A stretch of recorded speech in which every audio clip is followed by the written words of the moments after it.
Sejahtera untuk kita semuanya. Sebelumnya perkenalkan, nama saya Nicholas Sudan Peter Putar dengan NIM 1224038 dari program studi Sistem Informasi Angkatan 2024.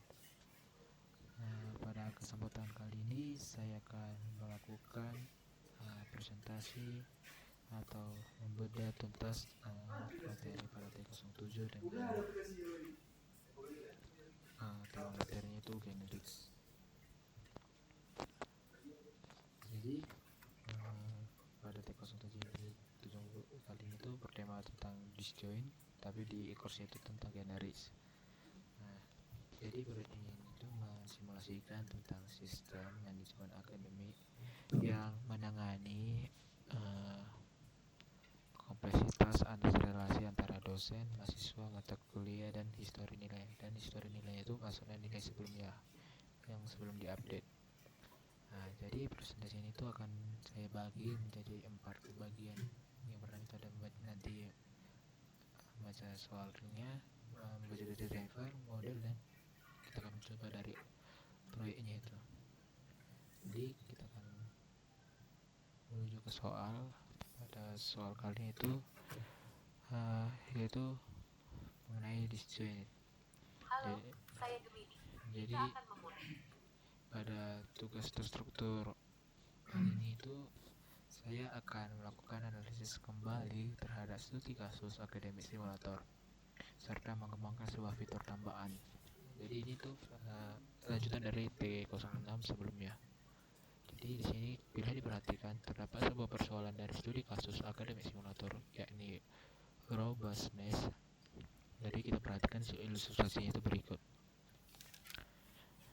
Dalam operasi kegiatan akademiknya itu, salah satu tahun akademik diselenggarakan dalam 2 semester reguler, yaitu odd dan even, atau sebelumnya dan setelahnya, dan sebuah semester antara short.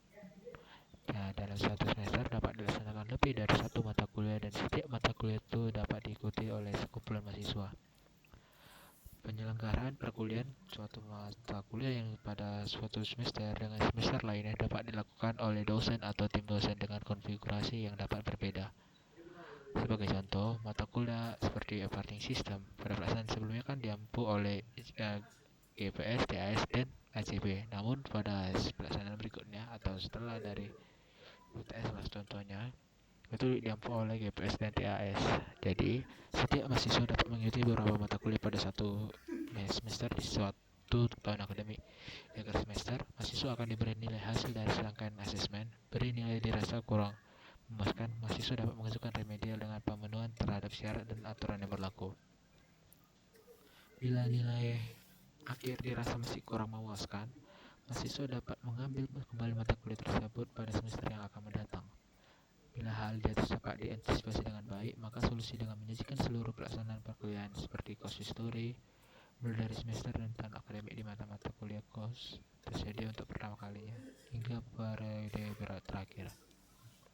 Lebih lanjut, untuk setiap periode juga dapat disajikan daftar mahasiswa enrollment yang mengikutinya beserta prestasi grade yang diraihnya. Dimana kalau letak disjoint itu? Jadi pada studi kasus sebelumnya kan belum secara jelas dijabarkan mengenai relasi antara mata kuliah dan periode pelaksanaan pada suatu semester di suatu tahun akademik serta kemungkinan perbedaan konfigurasi pengampunya.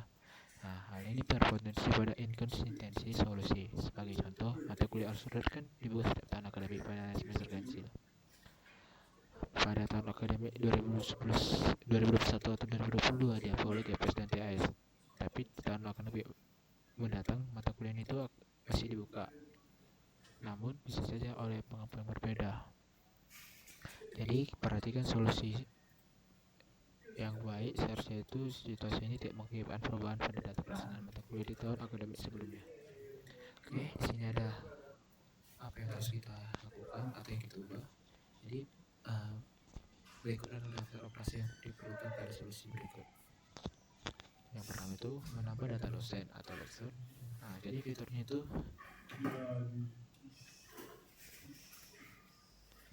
dikembangkan dan tidak ada perubahan yang perlu dilakukan. Menambah data mahasiswa seperti student, fitur itu dikembangkan dan tidak perubahan yang dilakukan. Kemudian menampilkan data mahasiswa secara rinci, secara detail. Fitur itu dikembangkan setelah dikembangkan dan tidak ada perubahan yang perlu dilakukan. Kemudian menambah data mata kuliah atau course. Fitur ini itu telah dikembangkan namun perlu perubahan, yakni dengan tidak menyertakan tahun akademik, sisa pelaksanaan, serta dosen pengampu. Kemudian yang kelima, menambah data periode pelaksanaan perkuliahan, seperti course opening.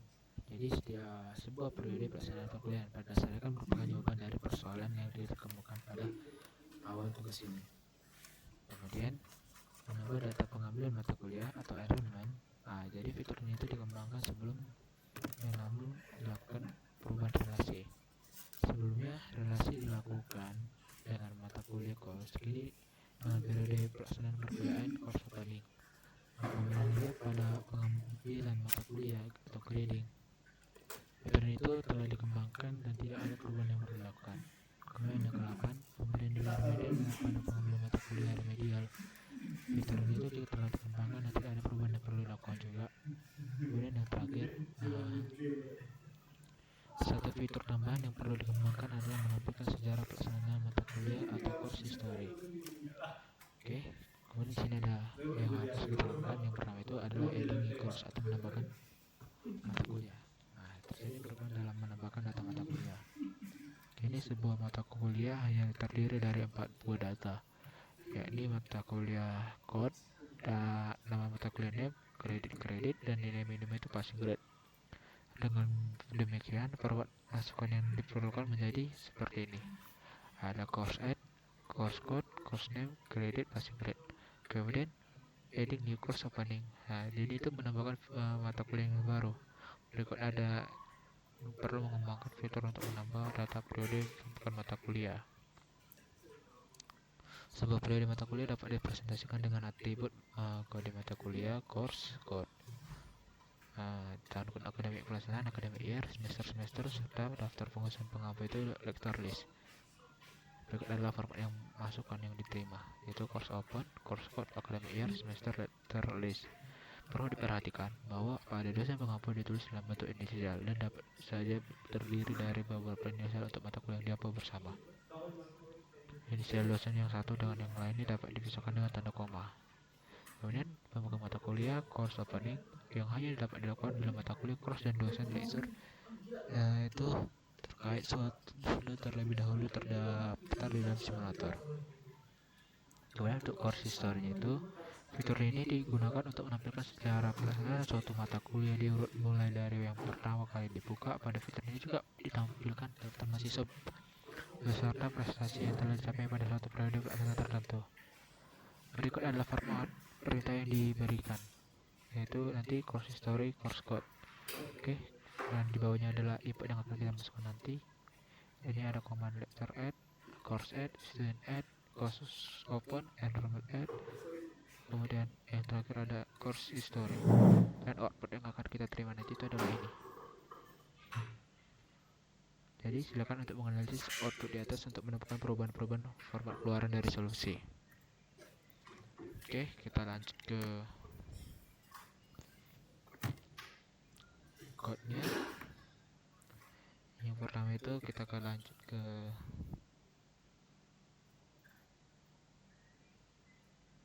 bagian models yang mana itu adalah lecture.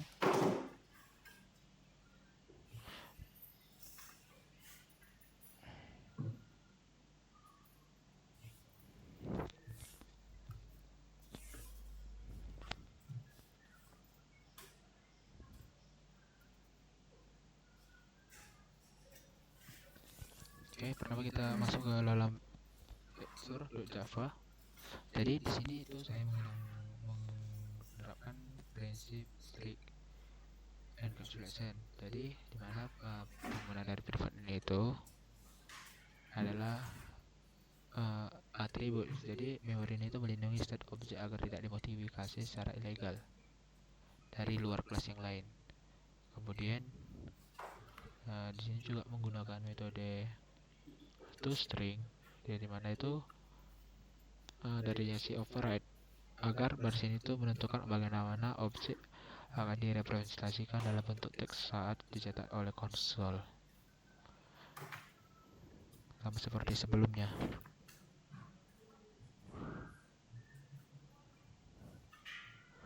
Kemudian lanjut ke student.java. Nah, di student.java ini juga sama seperti sebelumnya. Di sini kita menggunakan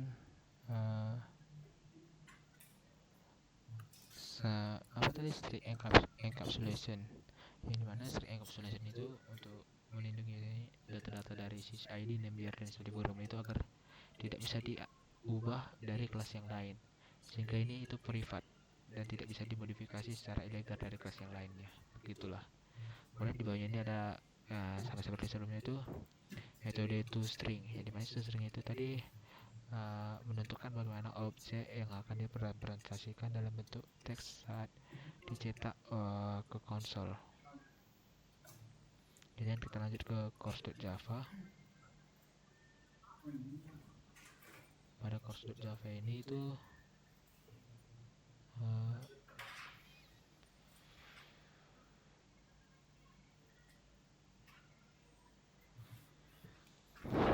nah, di sini kan ada kita pakai tadi kan kita pakai encapsulation kan, tapi di sini ada yang berbeda, yaitu private list lectures.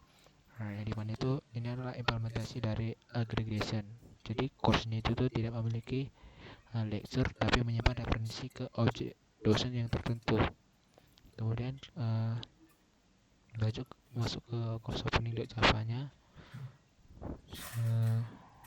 Ini sama seperti tadi juga menggunakan override untuk menampilkan output yang berbeda yang akan dicetakkan ke konsol pada output nanti. Kemudian di course opening.java, ini itu adalah itu assessment class. Jadi baris demi barisnya ini tuh konstruktornya itu menghubungkan identitas dengan mata kuliah dan waktu pelaksanaannya atau semesternya. Jadi memungkinkan skalabilitas satu kode mata kuliah itu bisa muncul di banyak semester dengan pengampu yang berbeda. Oke, kemudian kita lanjut.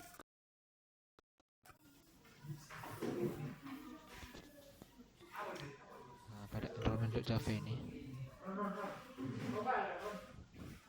kita akan lihat di sini kan ada yang terbaru juga, yaitu private string create none. Nah, ini tuh itu gunanya itu untuk menjaga null pointer exception atau nilai itu di bawah 0 atau kosong lah saat kita melakukan kalkulasi IPK nantinya. Kemudian sini kan ada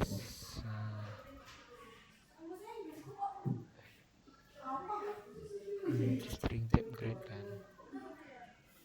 string type grade ini kan. Nah, versinya itu mengalokasikan memori sementara untuk menyimpan nilai dari pada saat ini. Kemudian ada grade preparation grade. Nah, ini tuh nanti berfungsi untuk terjadi transisi state-nya. Kemudian ini adalah algoritma pertukaran sederhana namun vital bagi integritas data menjadi data historis akademik yang baik pada proyek kali ini. Oke, kita akan lanjut ke dalam driver, yaitu driver akademik. Oke, di sini banyak sekali saya gunakan import yang akan diperlukan pada proyek kali ini, yaitu ada release, komparator, hashmap, hash, list, map, scanner, set, kemudian stream collectors. Kemudian di bawahnya itu adalah dari si modul yang tadi kita gunakan. Nah, di sini kita lihat dulu.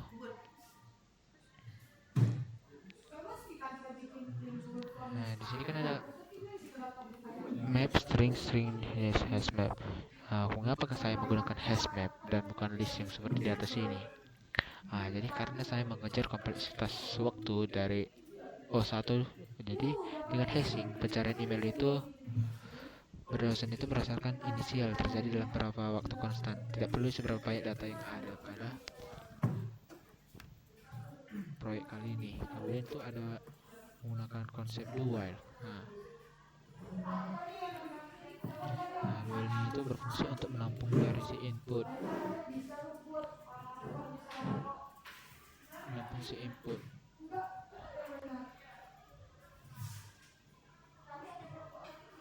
Sehingga melakukan tokenisasi string.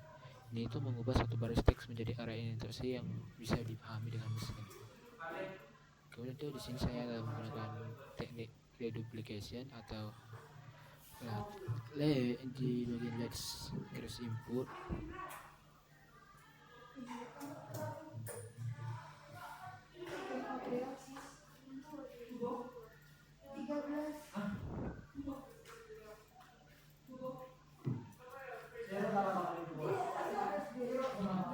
Let's cross input itu enrollment. Nah, jadi itu memastikan bahwa jika seseorang mahasiswa itu mengulang mata kuliah dan hanya nilai terakhir yang masuk ke dalam map atau data, jadi map itu secara otomatis akan menimpa atau override entry dengan kunci yang sama. Misalnya OOP di awalnya itu dapat B atau AB, kemudian dia masuk lagi dan dia dapat A.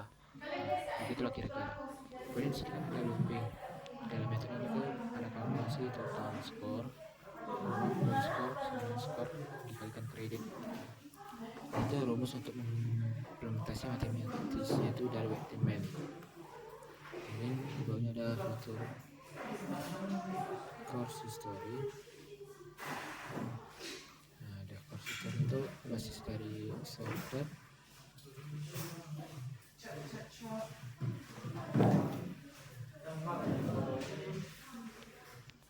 Basis dari sorted komparator comparing. Ini tuh ini adalah fungsional programming, dimana saya itu membuat aturan untuk urutan custom itu. Semester out itu harus lebih dulu dari si event. Jadi barisnya itu menunjukkan penggunaan ternary operator di dalam lambda expression untuk counter pengurutan yang presisi. Kemudian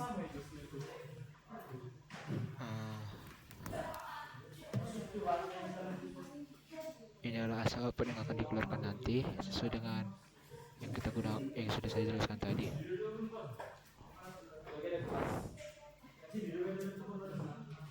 Di sini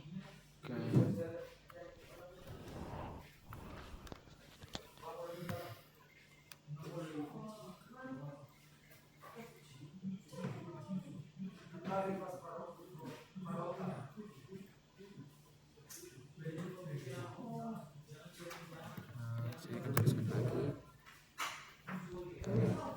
dari pada modul ini kan. Desain kelasnya itu terdapat pada kelas akademik model, yang dimana itu tidak hanya sekedar melakukan data, melainkan implementasi dan interpretasi informasi akademik. Jadi pada kelasnya student dan lektor itu saya mengisi enkapsulasi secara ketat dengan menetapkan seluruh atribut sebagai privat. Jadi hal ini itu krusial untuk memastikan bahwa state atau keadaan internal dari setiap entitas tidak dapat dimodifikasi secara ilegal dari luar kelas, melainkan harus melalui interface resmi berupa metode getter dan setter. Metode itu menentukan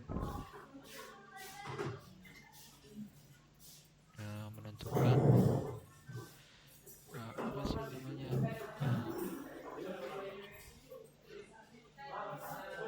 untuk memastikan state itu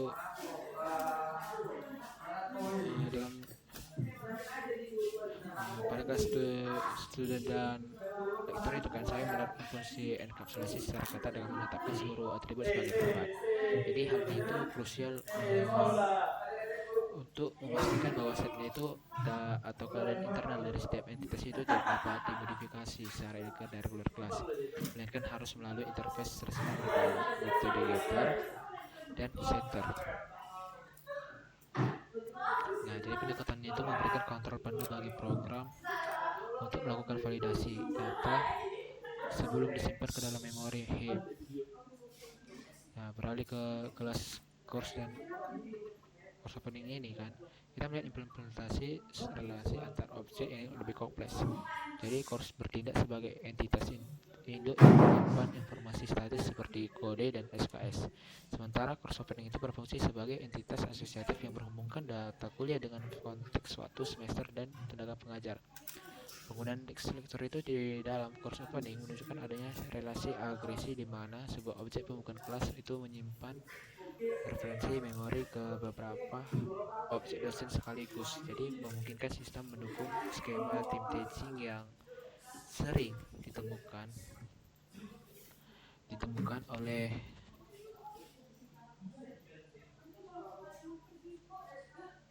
institusi pendidikan di dunia nyata. Jadi komponen yang paling teknis itu di lapisan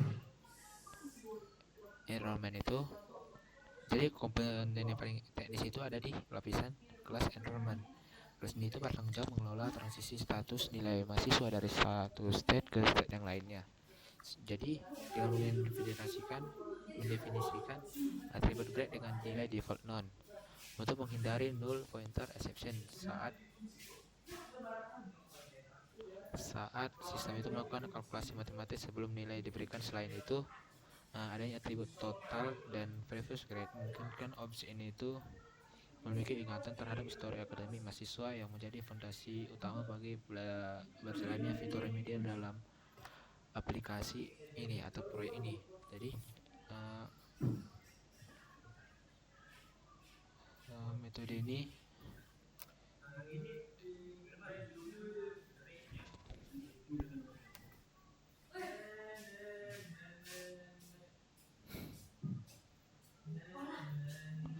jadi metode subgrade itu ada yang di dalam enrollment itu merupakan puncak dari logika manajemen state pada modul saya. Secara algoritma metode ini itu menggunakan variabel bantuan tim untuk melakukan pertukaran nilai antara grade dan previous grade secara aman. Jadi prosesnya itu menjamin bahwa seseorang masih bisa melakukan perbaikan nilai. Nilai lama mereka tidak terhapus secara permanen dari sistem, melainkan digeser ke atribut history. Ini adalah implementasi dari prinsip immutability partial, di mana kita tetap mempertahankan data lama demi transparansi laporan transkrip. Jadi saya melakukan overriding di bawah ini itu dengan metode two-string di step class model untuk standarisasi representasi string dengan mendefinisikan ulang metode bawah dari kelas objek Java ini. Jadi saya mengontrol secara presisi bagaimana data itu dialirkan ke dalam konsol menggunakan delimiter pipa atau ini pipe. Jadi hal ini tuh sangat memudahkan fase debugging dan memastikan bahwa output yang dihasilkan itu selalu konsisten dengan format yang diminta oleh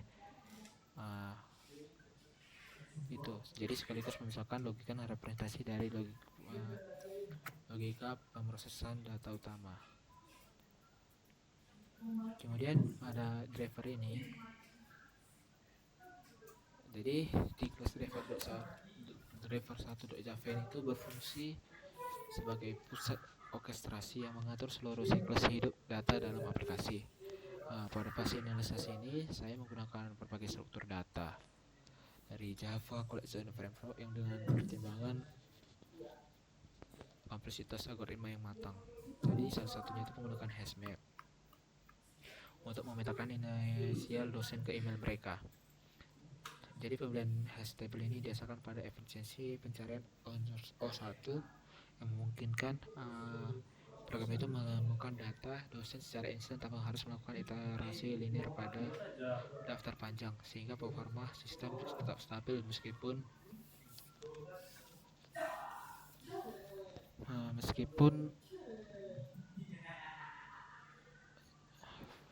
volume data itu meningkat secara signifikan.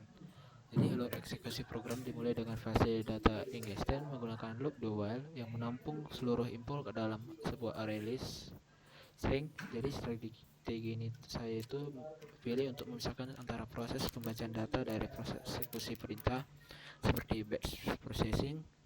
Setelah tanda pemutus triple dash ini terdeteksi, maka program melakukan parsing atau pembedahan setiap baris menggunakan metode dari pagar ini yang dibatasi.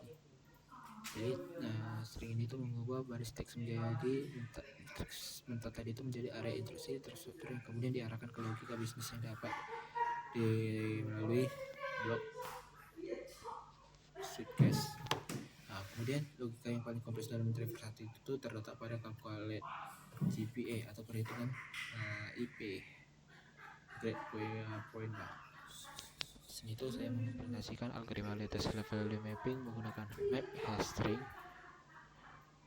lattice grid yang itu berfungsi sebagai filter deduplikasi. Saat program melakukan iterasi pada seluruh data pendaftaran mahasiswa, entry dengan kode mata kuliah yang sama akan secara otomatis tertimpa oleh nilai yang paling baru. Hal itu secara elegan menyelesaikan masalah kalkulasi IPK pada mahasiswa yang mengambil mata kuliah yang sama berkali-kali. Karena sistem hanya akan menghitung bahwa nilai dari entry terakhir yang masuk ke dalam map.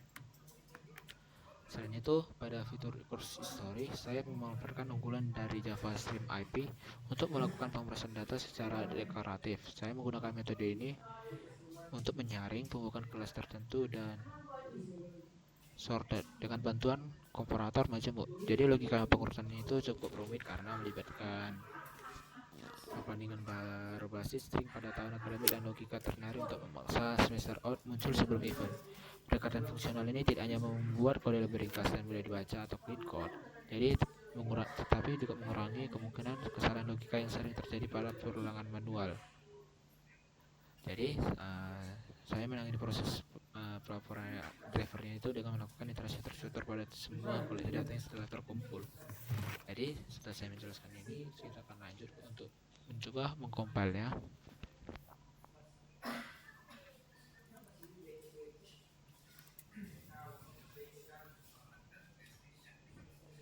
Dan di sini kita akan coba untuk masukkan bin-nya.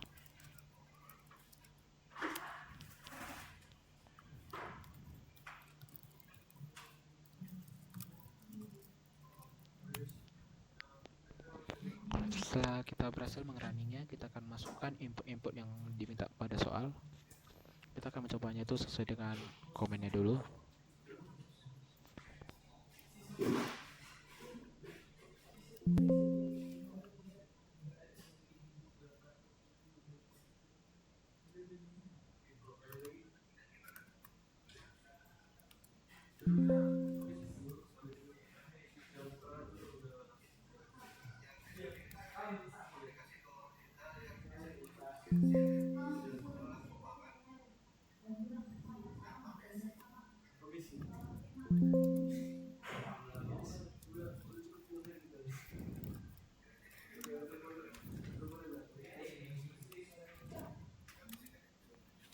Oke, hasilnya itu adalah begini.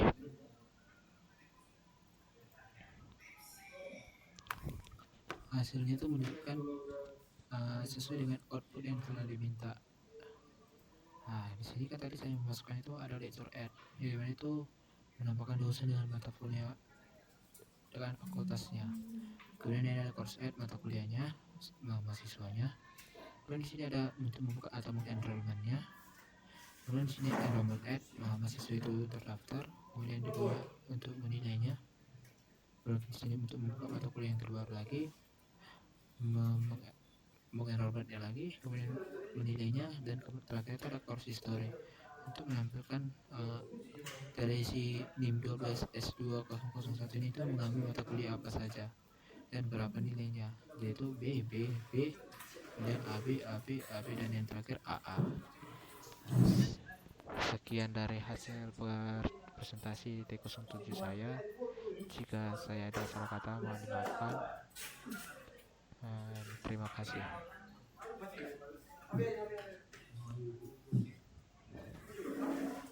Sebelumnya saya juga ada kurang menjelaskan. Jadi kan kita tadi menggunakan bin.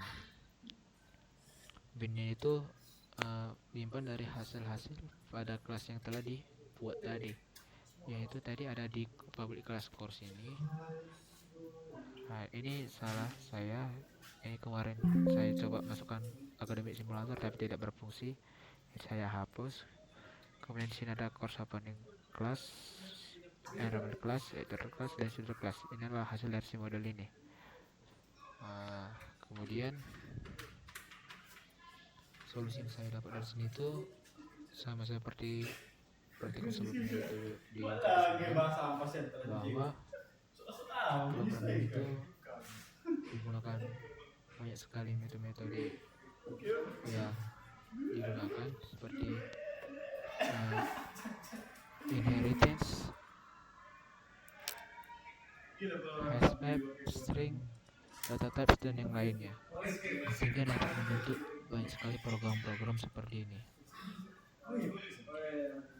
Sekian dari hasil presentasi saya. Jika ada saya salah kata, mohon dimaafkan.